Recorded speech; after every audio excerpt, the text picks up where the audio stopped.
The first one was product market fit. So we wanted to make sure that Dot would have the right cargo capacity and the payload that it can carry up to 30 pounds fits a vast amount of the DoorDash deliveries that we do today.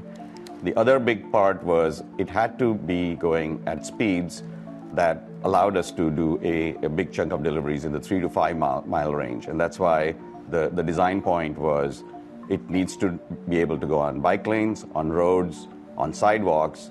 But the other key part is the pickup and drop off for deliveries, which makes it very different from ride hail. And one of the key feedbacks we had gotten from merchants was it is absolutely imperative to have the robot come as close as possible to the merchant right next to the doorstep, which is what Dot does. And so that was a key design feature, was that it could go on sidewalks and be sort of narrow enough to navigate sidewalks. While everyone else was asking, how do we get more users to download our app? DoorDash was asking a completely different question. Why don't restaurants want to deliver in the first place? And that question changed everything. Time we spent with the store manager that she had showed us a booklet of orders she had turned down. All of them were delivery orders. That was the common thread. And it just made no sense to us. We said, you're a one-person shop. This is a big deal. This is a thick booklet of orders that probably is very meaningful to you. We don't understand why you're not pursuing it. And so we really just unraveled that thread. As we kept, studying this problem, we just found more and more interesting threads of where it would go. Yes, certainly we could have done delivery just for this macaroon store owner, but then you can imagine you could do it for all bakeries, all types of restaurants, all types of retailers. And we started, hearing the need from so many different merchants that we knew there was something there. What we didn't know was whether or not consumers cared. Competitors built marketplaces. They were digital menus that connected you to restaurants that already delivered. And that's easy, but building for the thousands of restaurants that didn't deliver. That was the real prize. And to win it, you couldn't just build an app. You had to build a logistics engine. When you hear logistics, you think trucks and warehouses. DoorDash applied that same thinking to a burrito in a bag. They obsessed over the messy, real-world problem of moving things from point A to point B. In the early days, the founders were the delivery drivers. They felt the pain of late orders, angry customers, and wrong turns. They learned on the ground. There's no better way to be the expert than just to do the work. And you might be surprised at how quickly you get to become the expert. I mean, that was really my experience with logistics and delivery. I mean, I had no background in any of this, but by doing deliveries 2 years in a row, 3 years in a row, even 12 years later, you get to very, very quickly have a strong point of view on how the physical world works. And whether that's, now in software, in AI, in biotechnology, in whatever field of interest, the best way really to be the expert is just to get started and do the work. And then they built systems around that pain. Software for restaurants to manage orders, tools for drivers to find the fastest routes, algorithms that batched deliveries to serve multiple customers in one trip.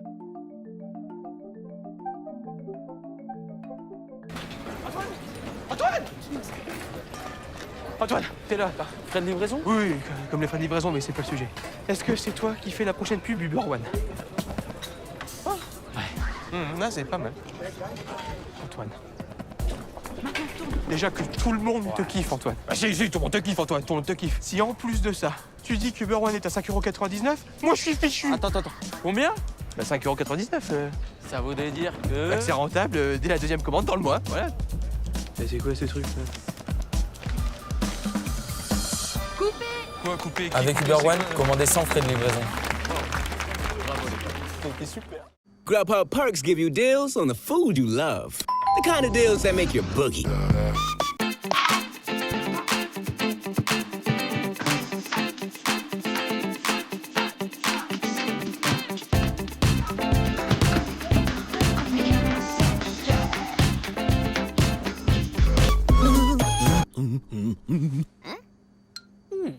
Get the food you love with perks from Grubhub. Grub what you love.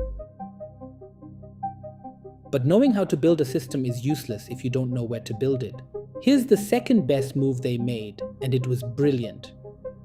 While Uber and Grubhub fought bloody battles for the same dense, chaotic cities, DoorDash went where no one else was looking, the suburbs.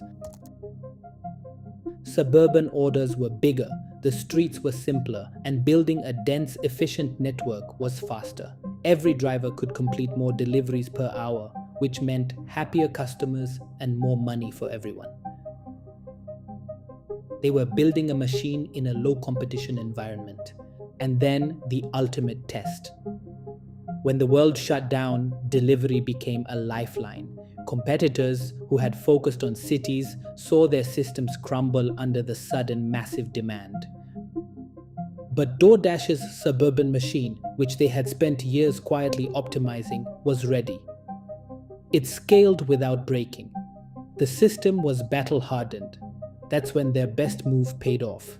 This is the secret to DoorDash's dominance. You can copy an app, you can copy a subscription model, but you can't copy years of optimized, real-world logistics.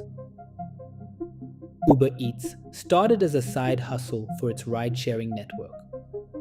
Drivers were split between passengers and food.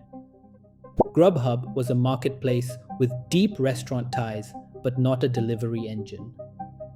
They were playing a different game. DoorDash didn't just connect people to food.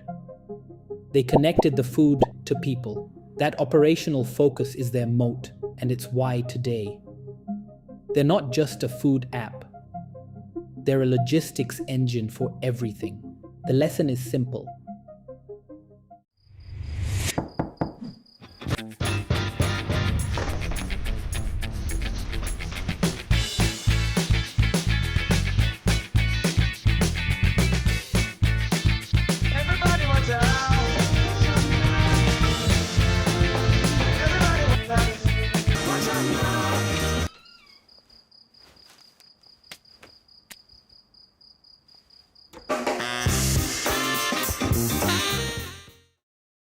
When you solve the messy operational problem first, the shiny front end often takes care of itself. The app is just the tip of the iceberg. The system is what wins the war.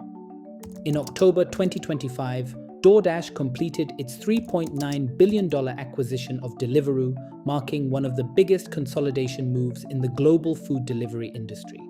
As we speak in 2026, DoorDash began pulling out of several markets, including Singapore and Japan, signaling a shift from global expansion to strategic focus. In the race for food delivery dominance, scale matters.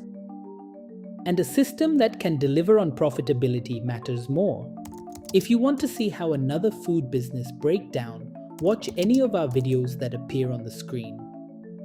And don't forget to like and subscribe. It helps our small channel a ton.